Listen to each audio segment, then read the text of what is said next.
Okay, today what we're going to do is change the battery in a Chevy key fob. Just using a standard butter knife, you get into this little groove that's in here and you just kind of pop it up, and then that comes off. Then it is a 2032. So you've got to see, the brand doesn't matter, but you got to see that this is the positive side up because it's got the plus. And then you kind of got to get in there with your fingernail and just kind of flick it out. It's got to come out of the little groove,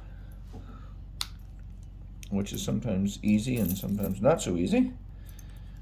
So maybe you can get in there with the knife, but I doubt it. Well, the knife's a bit too big to get in there. There we go. Got underneath it, got out of it.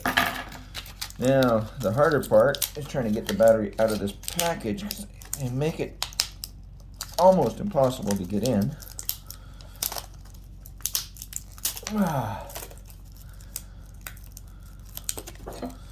Okay, we'll use tools.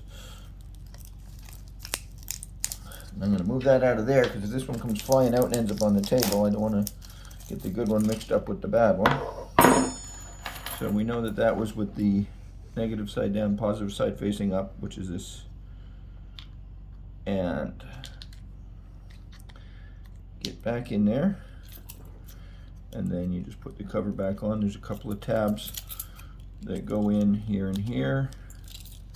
And then it just clips on like that.